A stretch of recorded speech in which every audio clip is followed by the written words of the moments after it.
જય સચિદાન. આર્કિટેક્ચર પાછું અત્યારે મારે લાસ્ટ 15 days બાદ છે ફાઇનલ એક્ઝામ. એટલે કોન્સ્ટન્ટ મને અત્યારે એ જ વિચાર આવ્યા કરે છે કે સારું થશે કે ખરાબ થશે, થઈ જશે કે નહીં થાય, થઈ જશે કે નહીં થાય.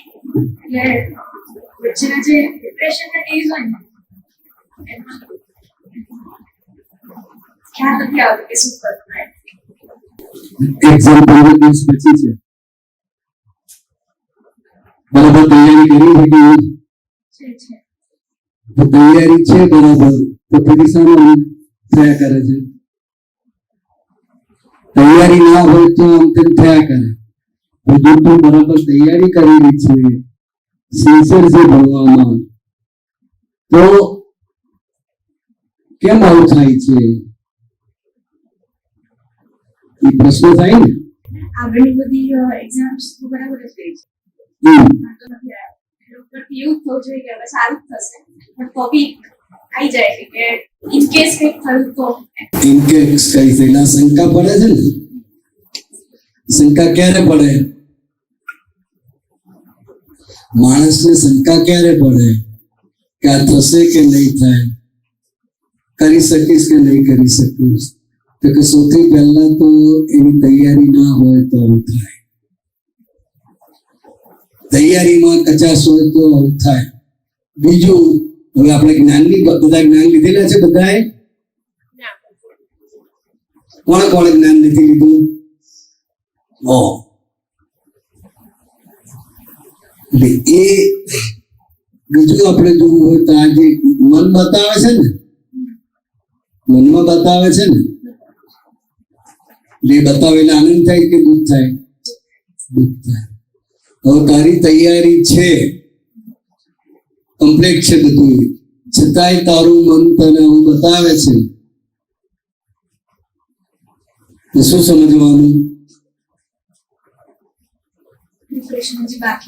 ના, પ્રિપેરેશન છે તારા, તું કે છે એ પ્રમાણે પ્રિપેરેશન છે. પણ હવે આપણે જ્ઞાનની ભાષામાં સમજીએ કે આ મન તને જે એક્ઝામમાં શું થશે, કેવું થશે, જે બતાયા કરે છે ને, તો કે એ મનનો સ્વભાવ છે. શું છે? હા, એટલે એ મનનો જે સ્વભાવ છે એ નિકિતાને સુખ આપે કે દુઃખ આપે? દુઃખ આપે. એટલે એ મનને આપણે જોવાનું કે એ આપણા માટે તપ છે. શું છે? તપ કરાવે અંદર. શું થશે, કેમનું થશે, પાસ થવાશે કે નહીં થવાય, આમ તેમ જે બધું બરાબર કંઈક થશે તો. એટલે આજે શંકા, સંદેહ અને વેમ પડ્યા કરે છે, તો કે એ તપ કરાવે છે. શું કરાવે છે? આપણે કોણ? શુદ્ધાત્મા કે નિકિતા? શુદ્ધાત્મા. નિકિતા નહીં, નિકિતા ખરા. એટલે વ્યવહારથી નિકિતા, એટલે નિકિતા ડિસ્ટર્બ થાય. નેકી, હા, એટલે એ નેકી છે એ ડિસ્ટર્બ થાય. પણ આપણે શુદ્ધાત્મા તરીકે જે ડિસ્ટર્બ થાય છે એને જાણવાનું. તો આટલી બધી મનમાં વિચાર આવે છે તો એટલી બધી અસર થાય છે. મનમાં તો વિચાર આયા જ કરે ને, કે ના આવે? જે નજીકનો સંજોગ હોય એના માટે વિચારો આવે. મોટો જે સંજોગ આવતો હોય નજીક, એના ઉપર ચાલે. એટલે ગભરાવાનું નહીં, આપણે તૈયારી બરાબર કરવાની. સમજાય ને? બરાબર કરેલી છે તો એ જે બતાવે છે તો આપણને શુદ્ધાત્મા તરીકે એ જોવાનું છે. આપણું જ મન આપણને હેરાન કરે છે. મન તો આપણું જ ને, તો આપણને કેમ હેરાન કરે? તો કે ખરેખર આપણું નથી. આપણે બોલીએ છીએ મારું મન, પણ જુદી વસ્તુ છે આપણાથી, અને એ આપણા કંટ્રોલમાં પણ નથી. એવું સમજાય? તો કે આ સંજોગ આવી રહ્યો છે પરીક્ષાનો, એટલે આજે વીકનેસ તને બતાયા કરે છે, તો કે એને આપણે જાણવાની અને આપણો જે ધ્યેય છે એક્ઝામ નિમિત્તે એ કરવાનું, તૈયારી કરવાની, બરાબર? કારણ કે આ જે આપણને દેહ પ્રાપ્ત થયો છે એમનો પ્રાપ્ત નથી થયો. શું નામ તારું? સુરભી. આપણને તને એમ હોય કે ભાઈ મમ્મી શાંતિથી વાત કરે તો સારું ને, આવી રીતે કેમ બોલે છે? તે જ્ઞાન લીધેલું છે. તો અત્યારે તું મમ્મી ને દીકરી છે, અત્યારે સંબંધ શું છે? મમ્મી છે ને તું દીકરી છે. પહેલા શું સંબંધ હતો કઈ ખબર છે? પહેલા કઈક સંબંધ હશે તો જ કુદરતે ભેગા કર્યા ને, કે તું જાતે મમ્મીને સુધી લાવી? મમ્મી તને લાવી, સુધી લાવી? એટલે મમ્મીની ચોઈસ હતી કે મારે આવી છોકરી લાવી છે? તને ચોઈસ હતી કે મારે આવી મમ્મી જોઈએ? તો કા બેને ભેગા કોણે કર્યા? કોણે કર્યા હોય લાગે? બોલે આ જે હોય બોલ. સંજોગ. એને આપણે આજ્ઞા દ્રષ્ટિએ વ્યવસ્થિત શક્તિએ ભેગા કર્યા. શું કહીએ છે? કેમ ભેગા કર્યા મમ્મીને ને તને? હિસાબ છે, લેતી દેતી બાકી છે, માટે અત્યારે મમ્મી છે અને તું દીકરી છે. લેતી દેતી પૂરી થાય કે ના થાય? આપણી ડિઝાઇન પ્રમાણે થાય. જે બાકી હશે એ પ્રમાણે થશે. તો તને શું લાગે છે કે મમ્મી આવી રીતે કેમ બોલે છે? ધીમે એને કહ્યું હોય તો એવું તરત ને, કે કોઈ બોલાવડ આવે છે એને, કે બોલે છે?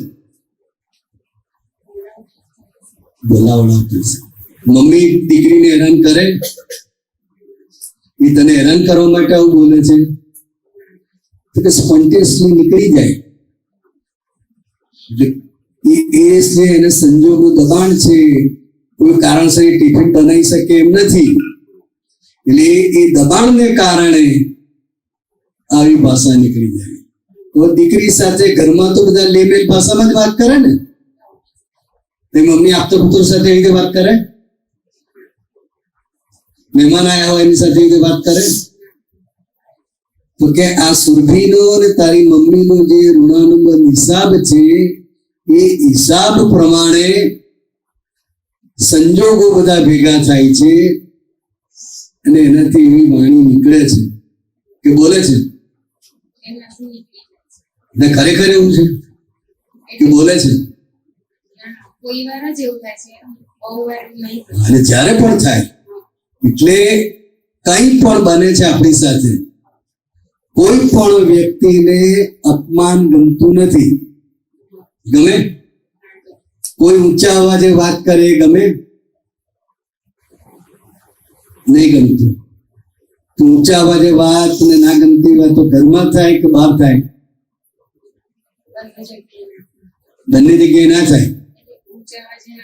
નહીં સામે વાળા કરે, આપણે તો ઊંચો અવાજ સાંભળવો નથી, આપણે અપમાન જોઈતું નથી. સામે વાળો કઈ બોલે તારામાં અક્કલ જ નથી, આટલી સમજણ નહીં પડતી તો શું થાય? ગુસ્સો આવે. તો કે એ જે બોલે છે એની જે વાણી નીકળે છે તો કેટલા બધા સંજોગ ભેગા થાય ત્યારે એવી વાણી નીકળે.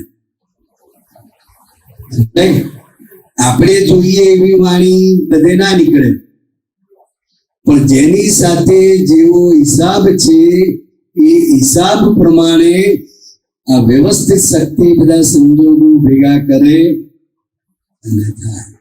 જ્યાં સુધી તને એમ લાગે કે મમ્મી આવી કેમ બોલી, આવી રીતે ના બોલવું જોઈએ ને, સીધું પ્રેમથી કહ્યું હોત તો એ જ અજ્ઞાન છે.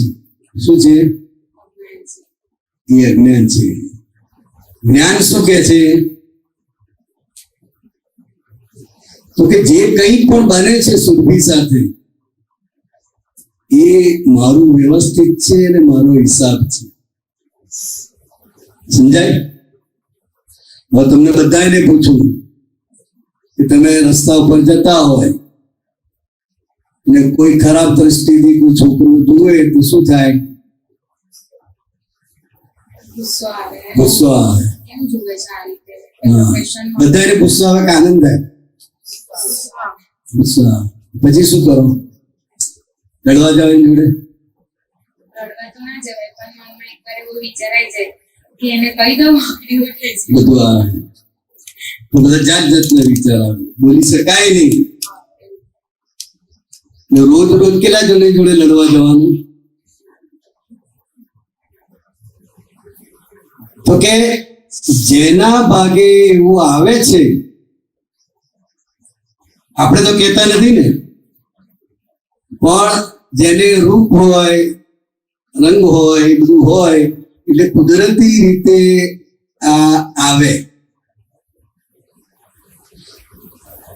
કોઈ પણ વ્યક્તિ તમારા માટે આકર્ષાય છે, કોઈ પણ વ્યક્તિ તમને ખબર છે કે આ ખરાબ નજરથી જુએ છે, તો તમે કશું કરી શકો એવી સ્થિતિમાં જ નથી. સુખ થાય કે આનંદ થાય? હે? જોરથી બોલ, માઇક છે. બંનેમાંથી કઈ ના થાય. કઈ ના થાય. દુઃખ થાય? હા, દુઃખ થાય. દુઃખ થાય. કોણે આપ્યું? સામે વાળા. એટલે એ જોવે છે, એ દ્રષ્ટિથી આપણને દુઃખ થાય છે એનાથી. તો ગુનેગાર કોણ? આપણે જ્ઞાનની ભાષામાં, વ્યવહારની ભાષામાંથી ગુનેગાર કોણ? જે દુઃખ આપે છે કે જેને દુઃખ થાય છે?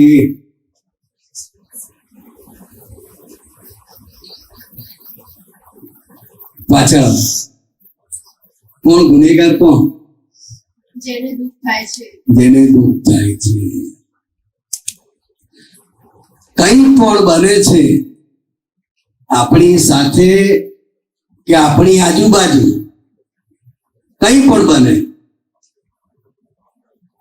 તો કે બન્યું કયા આધારે? તો કે પહેલા કંઈક એવા બીજ પડેલા છે, એ બીજ પડેલા છે એની સાથે કંઈક ઋણાનુબંધ છે, માટે આ વસ્તુ બને છે. સમજાય? અમુક તમે નોકરી જતા હોય એ ટાઈમ પર ઘણા બધા છોકરાઓ મળતા હોય, ઘણા બધા મળતા હોય કે ના મળતા હોય? ટાઈમ સરખો હોય તો ભેગા થાય ને બધા, ઓળખાણ થાય તો આમે કરો, કાં તો સ્માઈલ આપો, કાં તો નીચે જોઈ ચાલ્યા જાઓ.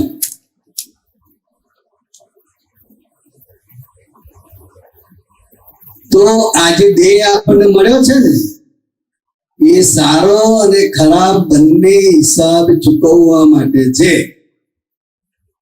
સમજાય બધાને? આ બાજુ બળાત્કાર થાય છે ને,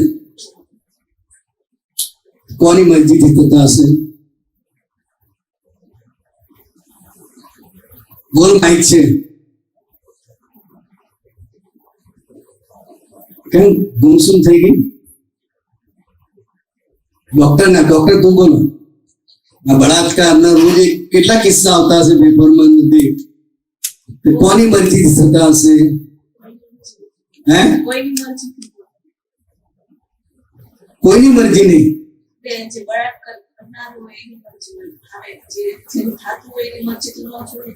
હા, પણ એમને ભેગા કરે છે કુદરત.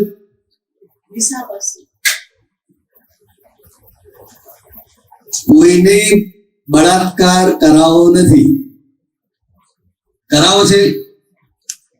સેજ એવી ગંધ આવે તો તમે આગળ પાછળ થઈ જાઓ કે ના થઈ જાઓ?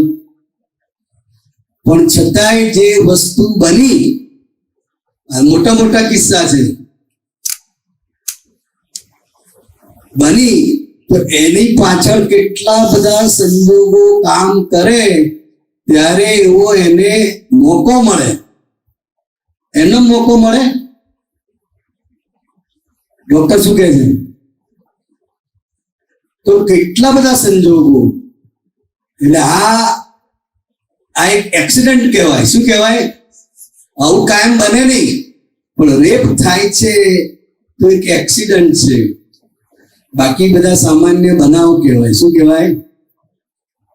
તો દાદા ભગવાનનું વાક્ય છે, N incident has so many causes and accident has too many causes. સમજી છે વાક્ય? નહીં સાંભળ્યું? તો કા દાદા ભગવાનનું વાક્ય છે. કોઈ પણ બનાવ બને છે એની પાછળ ઘણા કારણો છે, અને કોઈ એક્સિડન્ટ થાય છે તો એની પાછળ ઘણા બધા કારણો છે. તો બળાત્કાર થયો એ એક્સિડન્ટ કહેવાય કે ઇન્સિડન્ટ કહેવાય? એક્સિડન્ટ. કોક જ વાર એટલો પ્રયત્ન કરે છૂટવા માટે, ભાગવા માટે, પણ સંજોગ એવો આવી જાય તો શું કરી શકે? તો આ કયા આધારે સંજોગ ભેગો થયો? કોણે કર્યો? હિસાબમાં લખ્યું એટલે થાય કે એક્સિડન્ટના લીધે? હિસાબના આધારે એક્સિડન્ટ થાય છે. બધા જોડે ના થાય. આ રોડ ઉપર એક્સિડન્ટ થાય છે તો બધા જોડે થાય છે? હિસાબ હોય જ્યારે એનો આયુષ્યકાળ પૂરો થાય એ તો સેફ જતો હોય રાઈટ સાઈડ પર, પણ સામે વાળાએ દારૂ પીતો હોય ને રોંગ સાઈડ પર આવીને સ્કૂટર પર પડે એટલે કચરી નાખે. તો આ સાઈડે તો કેટલા બધા વાહનો ગયા, અને આ બાજુ વાળો આ બાજુ આવ્યો, કયા આધાર આવ્યો? કોણ લાવ્યું? સમજાય બધાને? તો કે ઘણા બધા કારણો છે. આમાં પૂર્વનું જબરજસ્ત વેર હોય. શું હોય? માઇકમાં બોલો. જબરજસ્ત વેર હોય, આકર્ષણ હોય, અને વાણીથી આપણે એના અહમને ડૂબાયો હોય. કોઈ કે તું મને બહુ ગમે છે, તો ડાચું જો પેલા રીસમે જઈને જા. બોલે કે ના બોલે? શું જોઈને આવ્યા? તો ડાચું જા પેલા. એટલે જબરજસ્ત અહંકાર કહેવાય.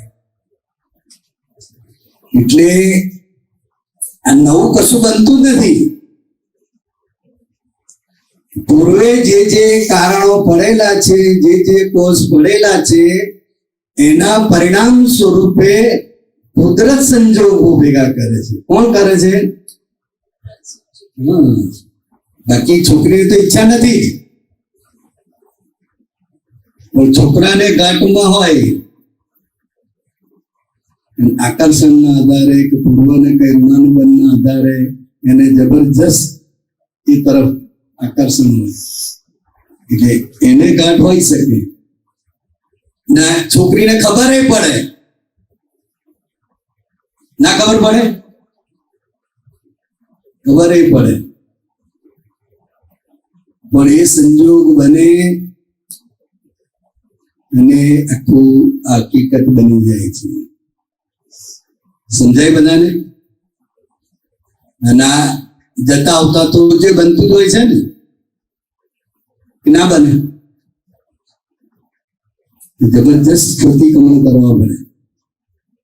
આપણને એવું લાગે કે આના તરફથી આવું છે અને આમ છે, તો જબરજસ્ત એના પ્રતિક્રમણ કરવાના.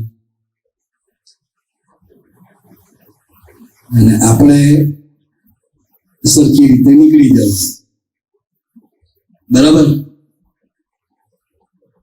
એટલે આ બહુ સમજવા જેવું છે. આ જગત જે કઈ પણ આપણને ભેગું થાય છે, સારું કે ખરાબ, ગમતું કે ના ગમતું, એ બધું આપણા કર્મોનું પરિણામ છે.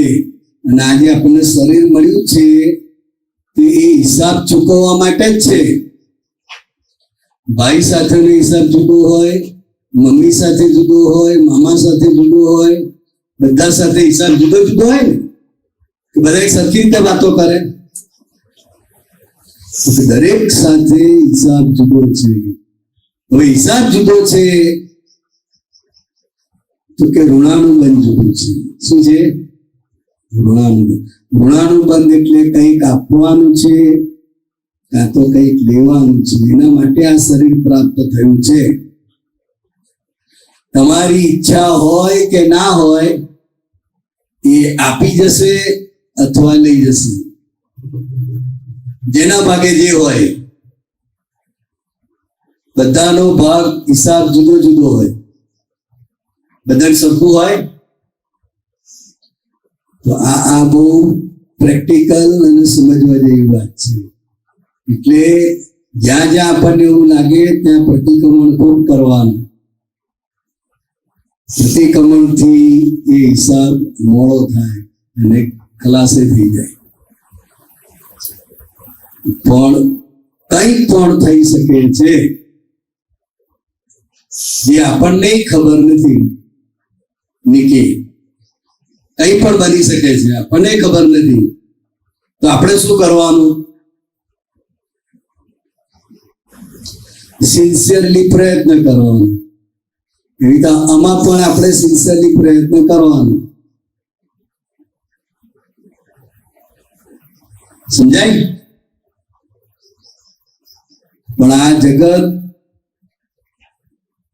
તમને ના સમજાય, ના દેખાય એવા ઘણા બધા કારણોનું આ બનેલું છે. અને એ કારણો વ્યક્તિગત દરેકના જુદા જુદા છે. સમજાય? એટલે દાદા ભગવાને એક સાયન્સ આપ્યું, કહેવાય નહીં પણ છતાંય કહું છું કે જેટલું રૂપ વધારે એટલું એ ભોગવાઈ જાય. દ્રષ્ટિથી ભોગવાઈ જાય, મનથી ભોગવાઈ જાય, શરીરથી ભોગવાઈ જાય. સમજાય? એટલે આ કુદરતી રીતે છે. કુદરતી રીતે છે. હવે એમાં આપણું જે સહી થઈ ગયું હોય જાણતા અજાણતા, તો કે એના માટે આપણે પ્રતિક્રમણ કરીને મુક્ત થવાનું. પ્રતિક્રમણ ખૂબ કરવાનું. જે આપણને એવું લાગતું હોય કે અહીંયા છે, તો એના માટે આપણે ખૂબ પ્રતિક્રમણ કરવાનું. હા, પતી ગયું. મને કોઈ પ્રશ્ન પૂછ્યો? ટાઈમ થઈ ગયો. જય સચ્ચિદાનંદ. ચાલો પૂરું કરીશું. હા, અત્યારે કોમન સત્સંગ છે, બધા હોલમાં ભેગા થવાનું છે. અને હવે તમારે લોકો બોલવાનું છે. 3 દાડા અમે લોકો બોલ કર્યું ને, હવે તમારે કે ભાઈ તમને શું જાણવા મળ્યું, શું અનુભવ થયો, ફરી આવશો કે નહીં આવે એ કહેવાનું. હા, અને કંઈક સૂચન હોય, ટાઈમિંગમાં ફેરફાર કરવો, કોઈ પણ પ્રકારનું સૂચન હોય તો એ પણ કહેવાય. વિના સંકોચે કોઈ બોલશે નહીં. જેને જે રજૂઆત કરવી હોય એ રજૂઆત કરવાની છે. એટલે હવે ના બધા કહે તો બેસ્ટ હોય, એના જેવું કે નહીં. હા, પણ તો આખી દુનિયા બદલી જાય બધા ક્યાં. એવું ક્યારે બન્યું નથી. આજે બનશે? શું વાત છે? ખાતરી? ચાલો તાર હસમુખભાઈ નું જળવાય માન એવું કઈક કરજો. જય સચ્ચિદાનંદ.